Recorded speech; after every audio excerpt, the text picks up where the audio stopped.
नमस्कार, स्वागत आप सभी का वीके न्यूज में और मैं हूं आपके साथ दीपिका पांडे।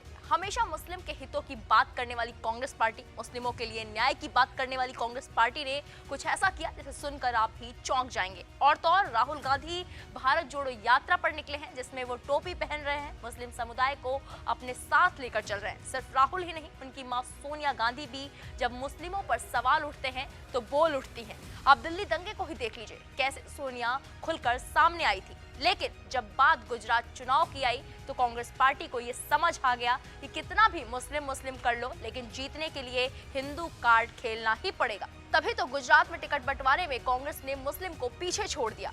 अगर 1995 में गुजरात विधानसभा चुनाव की बात करें तो कांग्रेस ने उस समय 10 या उससे अधिक मुसलमानों को चुनावी मैदान में उतारा था। लेकिन अब कांग्रेस ने कहीं ना कहीं ये साबित कर दिया कि गुजरात चुनाव में अब हिंदू फैक्टर को आगे करना ही पड़ेगा। वहीं गुजरात में भारतीय जनता पार्टी की बात की जाए तो बीजेपी के इतिहास में चुनाव लड़ने वाला एकमात्र अल्पसंख्यक सदस्य 24 साल पहले था। ये अपने आप में बहुत बड़ा मुद्दा है। वैसे आपको बता दें कि गुजरात में 9% आबादी मुस्लिम है। राज्य विधानसभा में मुसलमानों का प्रतिनिधित्व लगातार घटता हुआ देखने को मिल रहा है। कांग्रेस ने अब तक जिन उम्मीदवारों की घोषणा की है उनमें से 6 मुस्लिम हैं। पहले की अपेक्षा कांग्रेस ने कम मुस्लिम कैंडिडेट्स को मैदान में उतारा है। वहीं बीजेपी के 166 उम्मीदवारों में से एक भी मुस्लिम कैंडिडेट नहीं है। वहीं अगर कांग्रेस के इतिहास पर नजर डालें तो पिछली बार ऐसा 27 साल पहले हुआ था, जब कांग्रेस ने 10 से अधिक मुस्लिम उम्मीदवारों को टिकट दिए थे। पिछले 4 दशकों में कांग्रेस ने सबसे अधिक मुस्लिम उम्मीदवार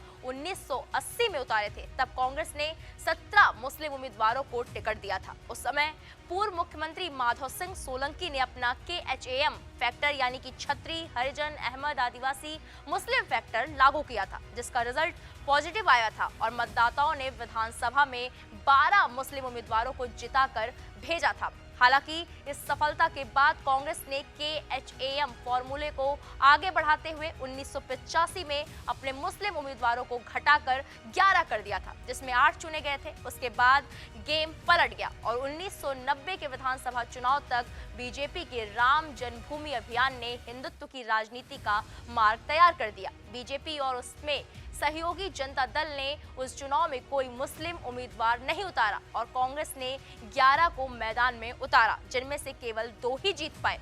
अगर 1995 की बात करें तो 1995 में कांग्रेस ने जिन 10 मुसलमानों को मैदान में उतारा था वो सभी हार गए। उस्मंगा नी देवदीवाला जमालपुर से निर्दलीय चुने गए एकमात्र मुस्लिम विधायक थे। 1998 में मुस्लिम प्रतिनिधित्व में थोड़ा सुधार हुआ। कांग्रेस ने 9 मुसलमानों को मैदान में उतारा और 5 जीते। बीजेपी ने भरूच जिले की वागरा सीट से एक मुस्लिम उम्मीदवार अब्दुल गनी कुरैशी को भी मैदान में उतारा, जो हार गए। बीजेपी की स्थापना के बाद से ही वो इकलौते मुस्लिम हैं जिन्हें गुजरात के विधानसभा चुनाव मैदान में बीजेपी की तरफ से उतारा गया। उसके बाद से बीजेपी ने किसी मुस्लिम उम्मीदवार को टिकट नहीं दिया है। बता दें कि कांग्रेस के अल्पसंख्यक प्रकोष्ठ के प्रमुख वजीर खान कहते हैं, हमने 11 टिकट मांगे हैं। ये एक सच्चाई है कि सदन में अल्पसंख्यकों का प्रतिनिधित्व कम है। 2002 के दंगों के बाद बहुत कम सीटों पर अल्पसंख्यक उम्मीदवार जीत पाए हैं। अल्पसंख्यक समुदायों के नेता अब पार्टी की बैकरूम रणनीति में महत्वपूर्ण भूमिका निभाते हैं। हालांकि अब इस बात का इंतजार है कि कांग्रेस मुसलमानों को कितने टिकट देती है। अब सवाल आपसे है कि क्या आपको लगता है कि कांग्रेस ने बीजेपी का फॉर्मूला अपनाते हुए इस बार मुस्लिम को टिकट देने में पीछे रही है? इसका जवाब कमेंट बॉक्स में जरूर बताइएगा। फिलहाल के इस खबर में इतना ही। देश दुनिया की तमाम बड़ी खबरों के लिए आप देखते रहें वीके न्यूज। वीके न्यूज, राष्ट्र के नाम।